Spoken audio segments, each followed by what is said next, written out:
고린도전서 11장 17절에서 34절까지 말씀을 제가 대표로 봉독합니다.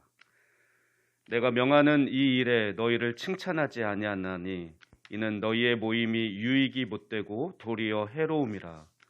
먼저 너희가 교회에 모일 때에 너희 중에 분쟁이 있다 함을 듣고 어느 정도 믿거니와 너희 중에 파당이 있어야 너희 중에 옳다 인정함을 받은 자들이 나타나게 되리라.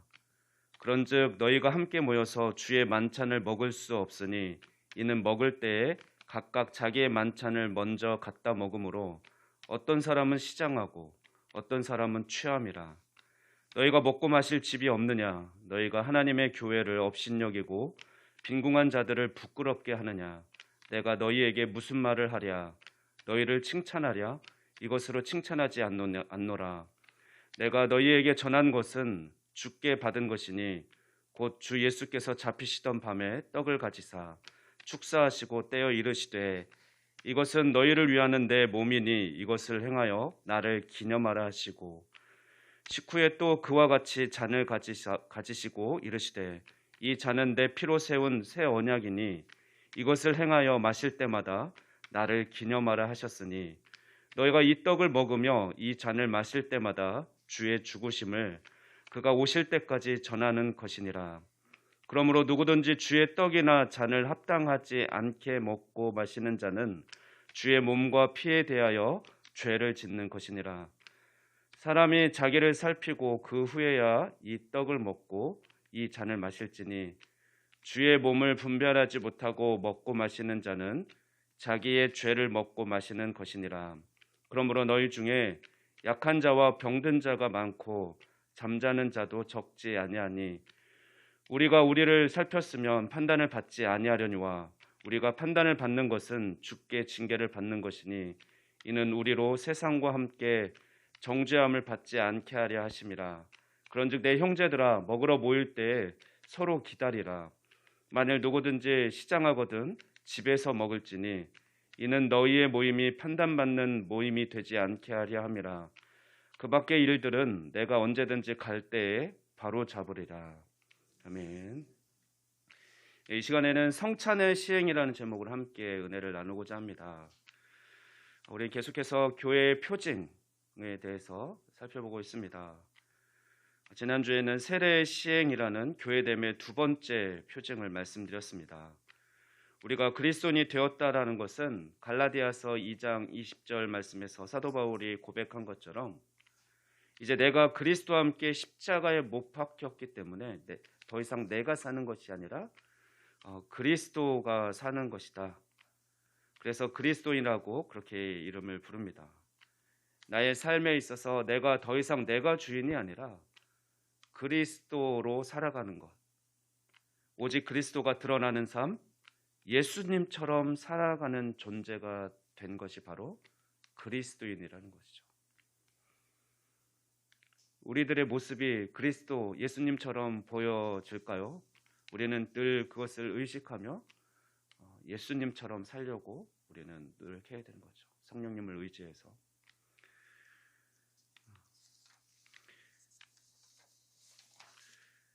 그리고 세례는 그 그리스도인으로 살아가고자 하는 사람이 되었다라는 공동체 내에서 공식적으로 인정하는 백일잔치와 같다라고 했습니다. 이미 우리는 예수 그리스도를 구세주로 영접하면서 그 순간 성령님이 내주하시고 하나님의 자녀가 되었습니다. 그렇게 살아가는지를 공동체에서 실제로 그 고백이 진정한 고백이었는지를 그의 삶을 지켜보면 한 1년 정도 지켜보는 거죠. 또 말씀을 가르치고 지식이 없기 때문에 진리의 말씀을 가르칩니다. 그래서 이제는 그가 그리스도인으로서 합당하게 살아갈 때가 되면 교회 공동체 내에서 세례를 베풀어서 그리스도인임을 선포하고 공포하는 것입니다. 그래서 더 공식적으로 그렇게 그리스도인답게 살아가기를 결단하는 시간이 되는 것이죠. 예전에 어렸을 때 우리 어른들은 자녀가 태어나면 바로 호적에 올리지 않고 한 100일 정도 지켜본 후에 이 아이는 살아갈 수 있겠다 싶을 때 가족들이 모여서 100일 잔치를 하면서 기뻐했던 것과 마찬가지라고 했습니다. 그리고 그 세례의 의미는 물에 잠기면서 그가 그리스도와 함께 죽은 것을 의미하고 다시 물 밖으로 나오면서 그가 그리스도와 함께 다시 살아난 것을, 다시 살고 있는 것을 의미한다고 했습니다. 또 물로 세례를 베풀기 때문에 또 물로 우리의 죄가 다 씻겼다라는 그런 의미도 포함한다고 했습니다. 즉 세례는 복음이 그에게 들어와서 그가 그리스도인으로 살아가는 자임을 공표하는 거룩한 의식인 것입니다. 그리고 세례를 받은 그리스도인은 그리스도인이라는 이름에 합당하게 더 이상 내가 아닌 그리스도의 모습이 드러나도록 살아가야 하는 자들이라고 말씀드렸습니다. 오늘 말씀은 세 번째 표징인 성찬의 시행에 대해서 말씀하고 있습니다. 바울은 오늘 말씀에서 고린도 교회에서 잘못 행하고 있던 성찬의 모습을 바로잡아주고 있습니다. 고린도 21절, 오늘 보면 21절, 22절 말씀 보면 고린도 교회에서 그 성찬의 의미를 제대로 알지 못하고 오히려 왜곡되게, 그래서 하나님을 기쁘지 못하게 하는 모습이 있었습니다. 오늘날은 우리가 교회에서 떡과 포도주를 준비하지만 그 당시 교회들은 각자가 먹을 떡과 또 포도주를 가져왔습니다.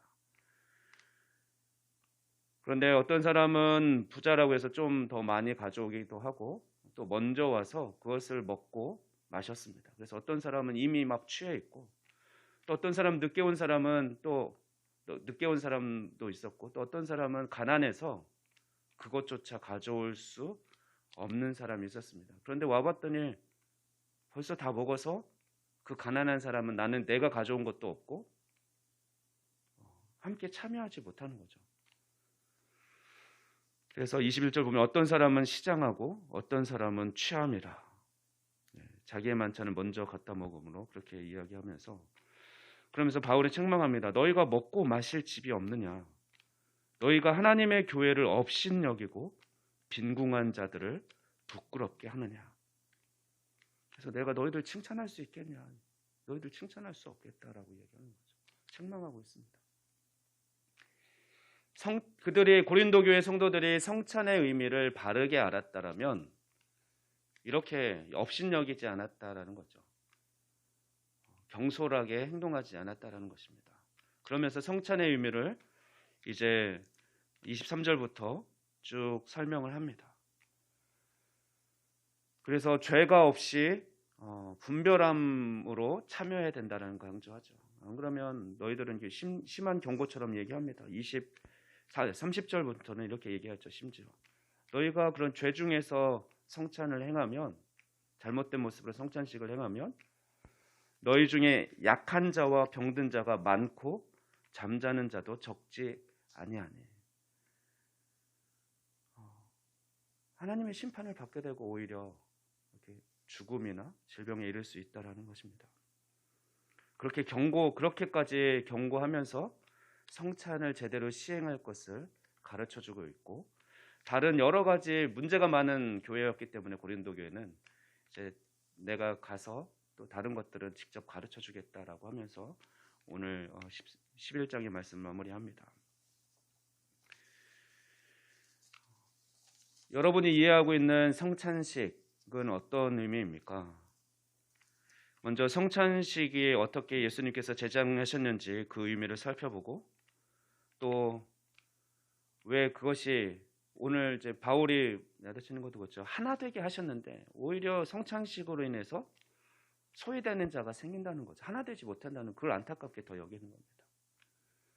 그런데 우리 기독교의 교회에 성찬식이 예수님께서 친히 제정해 주신 거룩한 의식인데도 오히려 이것으로 인해서 사실 교회가 분열되고 나누어지는 모습도 있었습니다. 이것을 보면서 하나님은 안타까워하시겠죠, 예수님께서는. 그래서 그 성찬식을 보면서도 바라보는 관점이 어떤 것인지, 그리고 우리는 어떻게 바른 성찬식에 참여할 수 있는지를 말씀드리도록 하겠습니다. 예수님께서 친히 제정하신 성찬식입니다. 만들어 주신 거죠. 예수님께서 잡히시기 전날 유월절 만찬으로 만찬을 잡수시면서 성찬을 제정하십니다. 그래서 유월절 음식은 오늘날에도 유대인들은 아침에 일어나면 가장 먼저 그 식사로 유월절 의식을 행하는데, 이때 예수님께서는 저녁 식사로 함께 그렇게 먹고 마셨기 때문에 만찬이라고 부릅니다. 만찬은 저녁 식사를 의미하지 않습니까? 그래서 주의 만찬 이렇게 부르는데, 유월절 유대인들은 1년에 한 번 행하는 가장 중요한 절기 중 하나였죠. 그래서 의식은 이렇게 시작합니다. 그 의미는 우리가 알다시피 이스라엘 백성들이 430년 동안 애굽에 이집트의 노예로 살아왔습니다. 노예로 살던 그들을 하나님께서 모세를 통해서 여러 가지 기적과 이사로 그들을 구원해, 신분이 자유인의 신분으로 하나님의 자녀로 그들을 구원해냅니다. 택한 백성 삼아주신 거죠. 이들은 그것을 기념하기 위해서 또 하나님께서 그 유월절 어린 양의 피로 그들을 구원한 것을 기념하는 유월절 의식을 행합니다. 유월절 날 그 문설주에 양의 피를 잡고 또 그 양 고기를 다 가족이 나누어 먹고, 또 무교병을 발효되지 않은, 급하기 때문에 발효되지 않은 떡을 먹었죠. 허리에 또 끈을 묶고 또 지팡이를 짚고 신을 신고 언제든지 떠날 준비가 된 채로 그렇게 식사를 했습니다. 그것을 기념하면서 똑같이 재현하는 것이죠. 그러면 그 가정에 가장 어린 자녀가 이렇게 묻습니다. 오늘 밤이 여느 날의 밤과 다른 이유는 무엇인가요? 그렇게 물으면 그 집의 가장이 그 의미를 설명하면서 그 의식이 진행됩니다.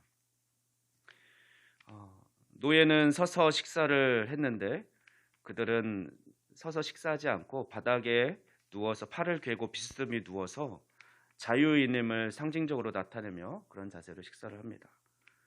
그래서 누룩을 넣지 않은 납작한 무교병 떡을 먹고, 이것은 이스라엘 백성들이 이집트를 탈출하던 밤에 누룩 없이 떡을 만들어 먹었기 때문이란다라고 그 의미를 설명해 주죠. 그리고 삼키기도 힘든 그런 아주 쓴 나무를 먹으면서, 이것은 이집트에서 우리 조상들이 당했던 그 고난과 슬픔을 상징한단다라고 말합니다. 그리고 그들이 마시는 포도주는 새로운 생명과 해방을 의미한다. 이렇게 차려진 음식들의 의미도 설명하고 그에 맞는 복장들을 갖추고 이렇게 유월절 의식을 진행합니다. 그런데 예수님이 잡히시기 전 날 밤도 바로 유월절 만찬을 예수님께서 제자들과 함께 식사를 하시면서, 그럼 이런 식으로 진행을 해야 되는데 갑자기 낯선 말씀을 하십니다. 뭐 오늘날로 치면 우리가 뭐라고 했습니까? 이단 사입이냐 뭐 이렇게 할 수 있겠죠. 예수님 오늘 뭐 술을 먼저, 포도주 우리가 못 본 사이에 포도주를 많이 드셨습니까? 할 정도로 제자들이 듣기에 낯선 말씀을 하십니다. 뭐라고 하십니까? 먼저 떡을 떼시면서 이 떡을 먹으라. 이 떡은 너희를 위하는 내 몸이니 이것을 행하여 나를 기념하라라고 합니다. 그리고 또 식사 후에 또 잔을 가지시고 이 잔은 내 피로 세운 새 언약이니 이것을 행하여 마실 때마다 나를 기념하라라고 그렇게 주의 만찬을, 그 의미를 예수님께서 친히 제정하여 주십니다.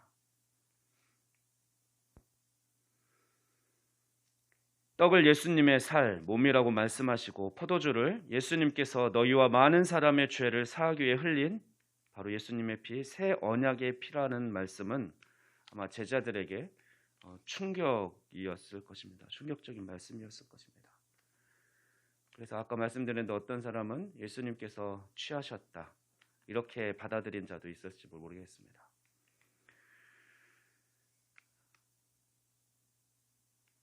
그러나 그들이 유월절 이식을 행하면서 과거에 출애굽했던 조상들의 삶에 동참하고 계속 계승하는 것처럼 예수님께서 친히 유월절 만찬을 바꾸어서 더 이상 예수님은 이제 잡히시고 십자가의 구속의 사역을 이루실 거기 때문에 사실 유월절은 더 이상 의미가 없었던 것이죠.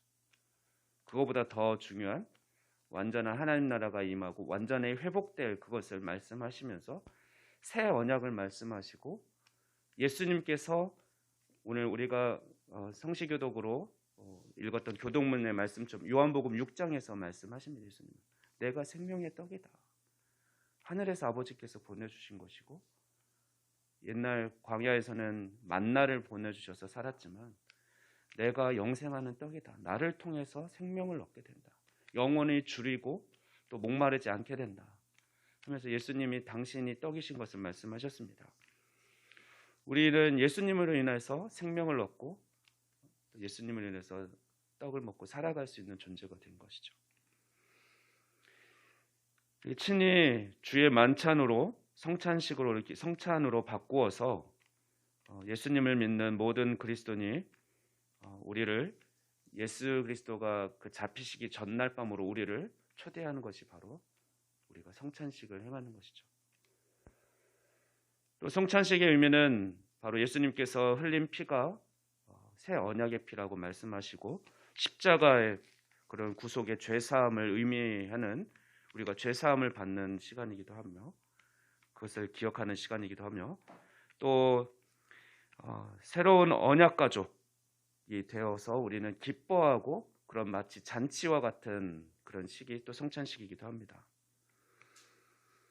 또 하나님의 자녀 그리스도인답게 또 살아갈 것을 결단하는 시간이 되기도 하고 또 마지막 날 주님이 오셔서 완전히 새롭게 하실 그날을 우리가 소망하는 날이기도 합니다. 예수님께서는 이렇게 성찬식을 제정해 주셨습니다. 우리가 성찬식을 생각하면 이게 교회의 특징인 첫 번째가 바른 복음 선포라는데 복음이 어떤 사람에게 선포가 되고 그가 교회가 됩니다. 그래서 그리스도인으로서 살아가는 그에게 또 세례를 베풀어서 그리스도인임을 공표하고 한 가족이 되었음을 선포하죠.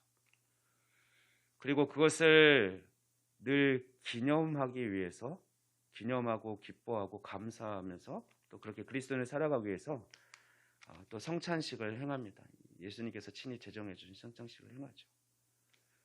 그런데 이 성찬식을 행하기 위해서는 오늘 고린도전서 말씀에 따르면 우리를 먼저 살펴야 되고 그리스도인답게 살았는지 돌아봐야 합니다. 그래서 교회에는 권징이라는 것이 있습니다. 잘못 살아갈 때 말씀대로 살아가지 않는 자를 말씀으로 가르쳐주고 바로잡아주는 권징이 있습니다. 이 권징을 장로들이 행했습니다. 말씀이 선포되면 성도들이 그 말씀대로 살아가는지 살피면서 그러지 못한 성도가 있으면 장로들은 찾아가서 신방이죠.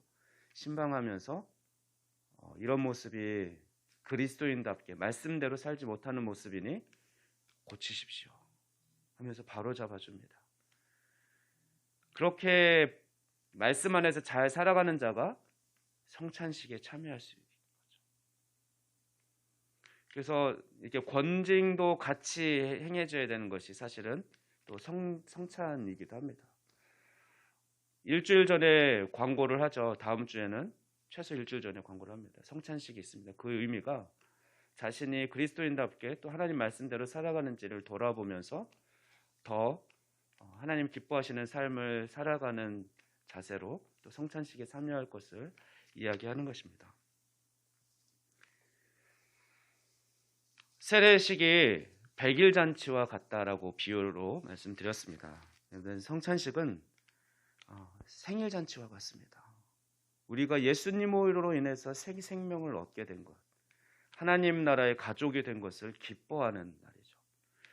우리가 생일 잔치를 할 때 여러분은 가정에서 어떻게 지내는지 모르겠습니다. 자녀가 생일을 맞으면 좋은 음식도 평소에 잘 먹지 않는 음식, 좋은 음식, 맛있는 음식을 차려놓고 케이크도 준비하죠. 어떤 의식이라는 것은 사람들이 잊고 지내던 것들을 새롭게 기억하게 하고 의미를 되새기게 하는 그런 의미가 있는데요. 생일 잔치를 하면 그 아이의 과거를 보게 합니다. 너 이렇게 태어났어. 엄마가 구급차 불러가지고 막 나오려고 해서 너는 구급차 타고 가서 119를 불러서 어느 산부인과에 가서 거기서 몇 분 만에 나왔어. 그래서 엄마는 아빠는 너무 기뻤고 세상을 모든 것 다 모두 얻은 것 같았고 참 감사했어. 이러면서 그가 어떻게 태어난 자녀가 어떻게 되는지 그 과거의 모습, 그가 태어나던 순간으로 생일잔치 중에 돌아가죠.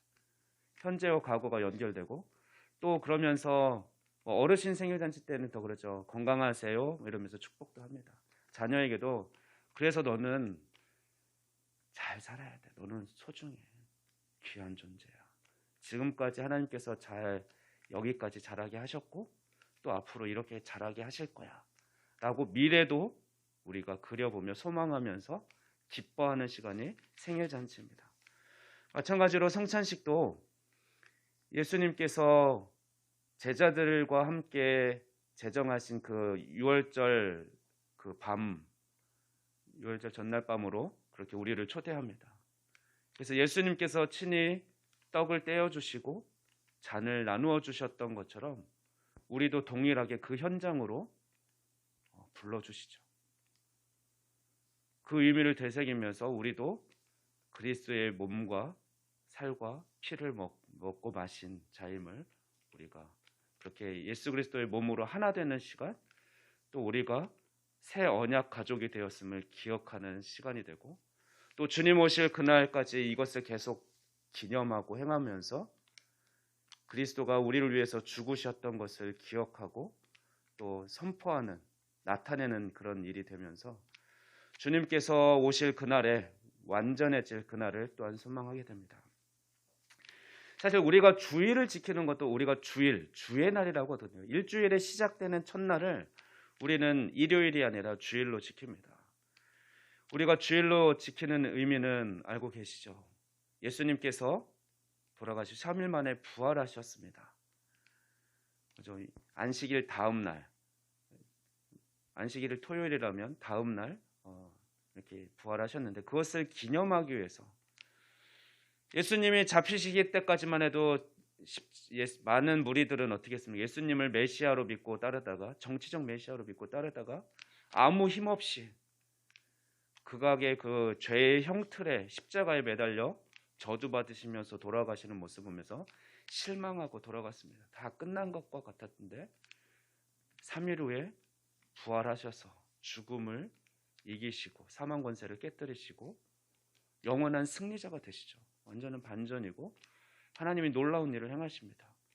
그게 또 시작이었기 때문에 그리스도인들은 예수님을 믿고 따르는 자들은 그날을 기념하기 위해 주일로 모이고 그날을 마치 잔치하는 것처럼 기뻐하면서 하나님께 감사와 찬양을 올려드리는 그런 시간으로 보내는 것이 주의 날 주일입니다. 우리는 매주 모여서 그렇게 기뻐하고 축제가 되어야죠. 그렇기 때문에 예수님이 우리를 위해서 죽으셨을 뿐만 아니라 우리의 죄의 모든 문제를 해결해 주셨을 뿐만 아니라 다시 살아나셨습니다. 그리고 우리도 그렇게 다시 살아나고 영원한 삶이 우리에게 주어졌습니다. 우리는 예수 그리스도로 인해서 이 땅에 무너졌던 모습들이 다 회복되고 온전한 하나님 나라가 시작되었습니다. 지금 완성되어지고 있습니다 하면서 함께 기뻐하고 감사하는 시간이 우리가 주일 예배로 드리는 것입니다. 천주교에서는 여전히 제사로 드린다고 했죠. 그런데 히브리서 말씀처럼 우리는 예수님께서 단번에 영원한 제사를 드리신 것을 알기 때문에 사실 우리에게 더 이상 희생 제사는 필요 없습니다. 우리는 그것을 기뻐하고 기억하고 기념하는 것이죠. 그런 것처럼 성찬식은 우리를 그 예수님이 잡히시기 전날 그 시간으로 우리를 이끌어주고 우리도 엄숙하게 그 제자들처럼 예수님의 살과 살을 받아 먹고 또 피를 마시는 그런 예식에 참여하게 되는 겁니다. 그러면서 예수님께서 우리에게 해주신 그 놀라운 은혜를 생각하고 또 영원한 하나님의 나라, 완전하게 임할 하나님 나라를 소망하는 시간이 되는 것입니다. 성찬식을 부르는 명칭에는 여러 가지가 있습니다. 이 명칭의 의미가 있기 때문에 한번 들어보십시오. 첫째는 우리 사도행전을 보면 초대교회 성도들이 한 자리에 모여 떡을 떼었다라고 해서 그냥 떡을 떼다 해서 떡을 땜이라는 그런 명칭으로 불렸었습니다. 그리고 다음에는 교제를 의미하는 사귐을 의미하는 나눔이나 교제를 의미하는 코이노니아라는 그런 이름으로 불렸습니다. 이것은 성도들 간의 이제 교제도 물론 있지만 예수님과 성찬식을 통해서 예수님과 만남, 사귐, 교제를 이루는 것이죠. 그래서 거룩한 친교 이렇게 부릅니다. 세 번째 명칭은 감사의 식사입니다. 예수님께서는 언제나 먼저 감사 기도를 하나님께 드리셨는데 따라서 떡을 떼고 포도주를 마시는 그리스도인들도 예수님을 통해 하나님께서 이루어 주신 일에 대해서 감사하는 시간, 그런 식사다 해서 감사의 식사로 부르는데 이것은 헬라어로 유카리스토입니다. 네 번째 명칭은 주님의 식사 또는 주의 만찬입니다. 오늘 본문에서도 바울은 주의 만찬 이렇게 불렀죠. 예수님께서 저녁 식사로 함께 하시면서 제정해 주신 것이기 때문에 그렇게 주의 만찬으로 부릅니다.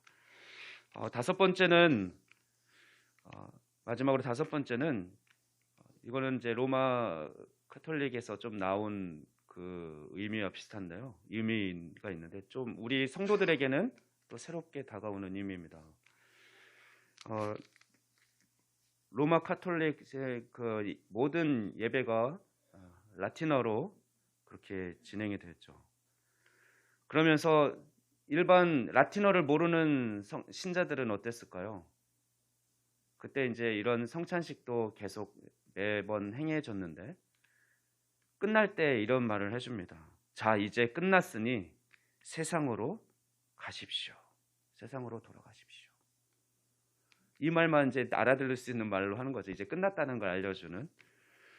그래서 이제 이것이 이제 이테미사 에스트 이렇게 하는데 그래서 이제 이렇게 성찬식이 포함된 천주교 예배를 미사라고 이제 불리게 됐고요.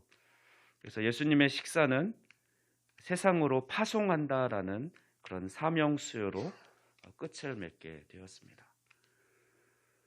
이런 다섯 가지 의미가 있는데 성찬식을 행할 때 어떤 그런 의미가 있느냐? 역시 이 책도 톰 라이트가 쓴 책인데요. 성찬이란 무엇인가라는 얇은 책인데 아마 쉽게 읽으실 것입니다. 또 비유로 잘 설명했기 때문에 그런데요.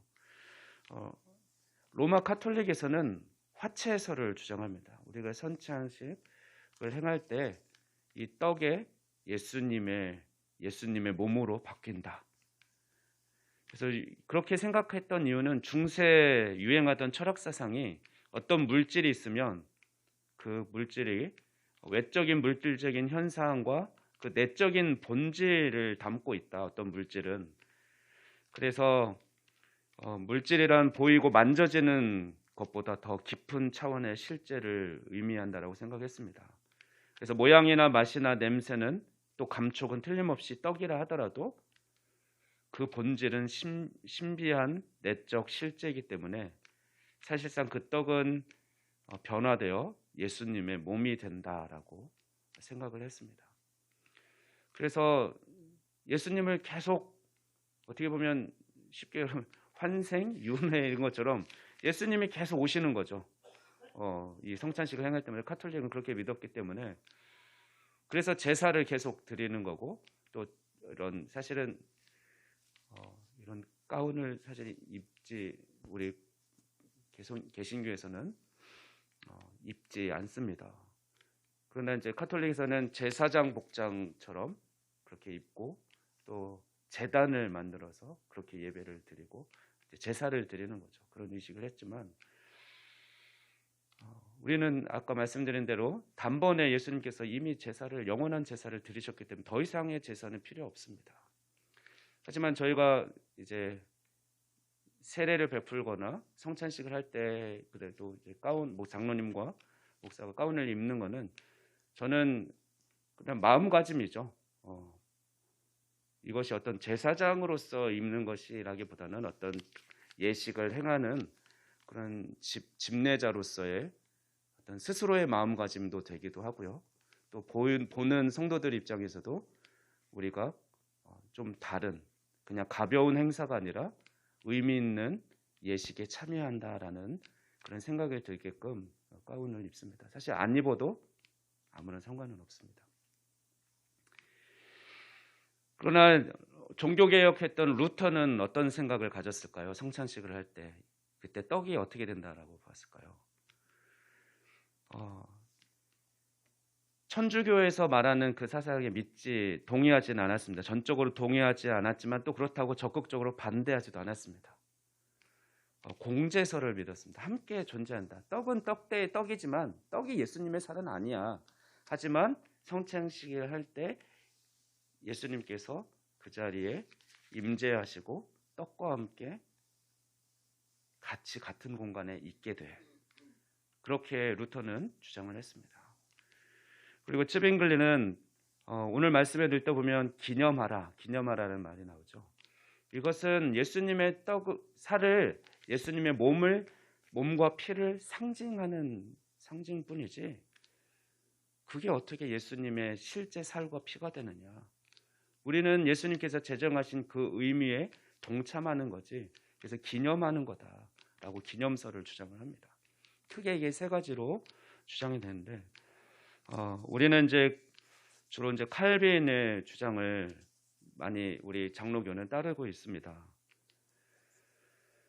그는 성찬식을 행할 때 칼빈은 이렇게 생각합니다. 사실 천국의 영역에서 일어나는 일인데 우리가 예수님을 성찬의 식탁으로 끌어내리는 것이 아니라 성령에 의해서 우리가 예수님이 통치하시는 천국으로 오르는 것이다. 그래서 장소적인 개념으로 우리가 예수님의 임재를 경험하게 된다라고 칼빈은 주장하는 거죠. 예수님을 우리가 어떻게 끌어내리냐 그게 아니라 우리가 성령님에 의해서 예수님이 임재하신 곳에 함께 이르게 된다라고 공간적인 개념으로 그렇게 얘기를 했습니다. 그러나 이 저자 톰 라이트는 이렇게 얘기합니다. 나는 성찬의 공간 개념보다는 시간의 개념으로 생각하고 싶다.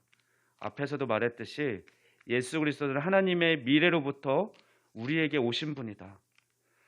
최후의 만찬에서 예수님이 말씀하셨던 의미는 유월절이 의미하는 바를 드러내는 것이었다. 즉 떡과 포도주를 먹고 마시며 이스라엘의 이집트에서 탈출한 경험을 회상하고 마침내 자유롭게 될 미래를 내다보는 것이다. 그래서 한 발 더 나아가 예수님은 역사의 중간에 서서 우리 십자가에 양팔을 벌리고 돌아가셨죠. 양팔을 과거와 미래까지 뻗어 그 모두를 품에 안아주셨다. 죽음까지 불사하시면서 말이다. 우리가 그분의 십자가 아래에 설 때 그분의 마지막 식사를 추억하며 성찬 식탁에서 먹고 마실 때 그분의 유일한 희생제사의 결과로 제단에서 함께 먹고 마실 때 그분은 우리와 함께 하셔서 우리에게 자신의 몸을 먹이시는 것이다. 그러면서 이제 출애굽 당시에 이스라엘 백성들이 정탐꾼을 보냈을 때 에스골 골짜기에서 그 포도송이를 따온 거예요. 그들은 거대한 가나안 사람들 보면서 절망하고 낙담했지만 그 포도송이와 따온 과일들은 약속의 땅을 소망할 수 있게 하셨던 것처럼 예수님께서 생명의 양식인 것, 영원한 삶을 살게 하신다라는 것을 우리는 성찬식이라는 것을 통해서 그 상징적인 떡과 포도주를 마시면서 우리가 영원한 나라를 소망할 수 있는 그런 의미 있는 시간이 된다라는 것입니다. 이제 말씀을 정리하겠습니다. 바울은 본문 26절에서 너희가 이 떡을 먹으며 이 잔을 마실 때마다 주의 죽으심을 그가 오실 때까지 전하는 것이니라 라면서 성찬의 의미를 강조했습니다. 오늘 성찬식에 참여하면서 우리 모든 성도들이 저와 여러분이 하나님의 그 구원의 은혜와 그리스도 안에 우리가 하나됨을 경험하고 또 영원한 하나님 나라를 소망하면서 그래서 주님 오실 그날까지 이 예수님께서 친히 제정해 주신 성찬식을 우리가 행하면서 주의 오실 날을 기대하고 소망하는 가운데 또 책임 있게 그렇게 그리스도인으로서 그리스도로 살아가는 그런 삶을 살아가기로 결단하는 시간이 되기를 주님의 이름으로 축원합니다. 기도하겠습니다. 우리를 위해 친히 십자가에 죽으시기까지 우리를 사랑하신 주님, 우리를 구원하신 예수님 감사합니다. 또 잡히시기 전날 밤 친히 제정해 주신 주님의 만찬 성찬식을 우리가 오늘 행하려고 합니다. 주님, 이 자리에 우리 가운데 충만하게 임재하여 주시고 또한 친히 말씀하여 주시며 위로하여 주시옵소서. 우리가 그리스도 안에서 한 몸이 되었고 또한 새로운 언약, 새 언약의 가족 공동체가 되었음을 다시금 생각하게 하시며 주님 오실 그날을 소망하며 우리가 영원하고 완전한 그날, 예수님과 더불어 먹고 마실 그날을 우리가 소망하며 이 성찬식에 참여하고 그 복된 의미를 누리는, 은혜를 누리는 이 시간 되도록 주님 축복하여 주시옵소서. 감사드리며 예수님의 이름으로 기도합니다. 아멘.